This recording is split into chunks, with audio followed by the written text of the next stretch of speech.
आंदोलन करणारी जेनझी देशद्रोही नाही असं म्हणत राष्ट्रीय स्वयंसेवक संघाचे सरसंघचालक मोहन भागवत यांनी जेनझीचं समर्थन केलं आणि देशभरात एकच चर्चा सुरू झाली आहे। विशेष म्हणजे आता तर थेट कॉकरोच जनता पार्टीचा अध्यक्ष अभिजित दीपकेनंही मोहन भागवत यांच्या या भूमिकेचं स्वागत करत भाजपवर टीका केली आहे। मोहन भागवत यांनी जेनझीबद्दल नेमकं काय म्हटलं आणि अभिजित दीपकेनं स्वागत का केलंय सविस्तर समजून घेऊ।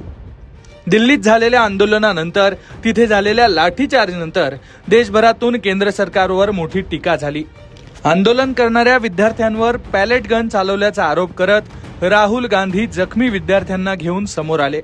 या सगळ्या घडामोडींमुळे जेनझींची देशभरात मोठी चर्चा झाली। याच सर्व पार्श्वभूमीवर मोहन भागवत यांनी मुंबईत जेनझींशी संवाद साधला। मुंबईत झालेल्या या कार्यक्रमात मोहन भागवत नेमकं काय बोलणार यावर सगळ्यांचं लक्ष होतं आणि पहिल्याच प्रश्नात मोहन भागवत यांनी जेनझींचं समर्थन करणारं वक्तव्य केलं।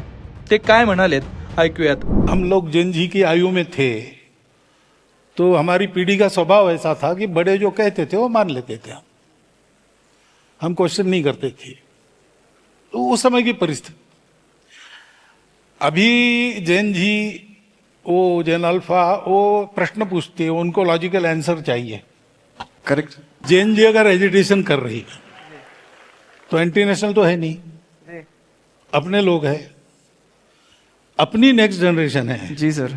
इस अपनेपन से डायलॉग का साथ मैंने बोला अपनापन चाहिए, संबंध चाहिए, वो हमारा संबंध है, उसका रिकॉग्निशन चाहिए, तब ये डायलॉग होता है। वहाँ की बात हमको समझ में आती है, हमारी बात वहाँ समझ में आती है, ये होता है, तो होना चाहिए।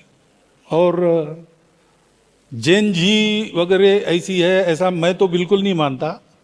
आपके विदाउट इट कॉन्टेक्स्ट भी जब पूछा गया तो मैंने बताया, और आज भी मैंने आपके सामने बोला है कि मुझे लगता है कि ये जो नई पीढ़ी है जेनजी जेन अल्फा, ये अभी जो हमारी एग्जिस्टिंग पीढ़ी है उससे ज्यादा ऑनेस्ट है।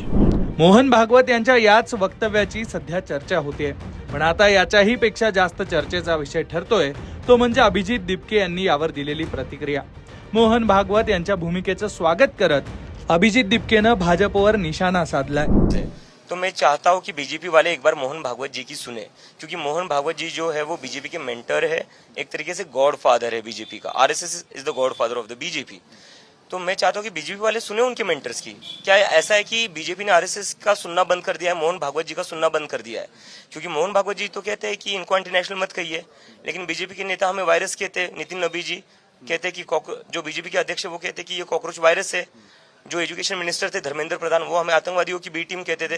तो कहीं ना कहीं मुझे ऐसा लग रहा है कि बीजेपी जो है वो आरएसएस का सुन नहीं रही है और आरएसएस से अलग जाकर कुछ कह रही है।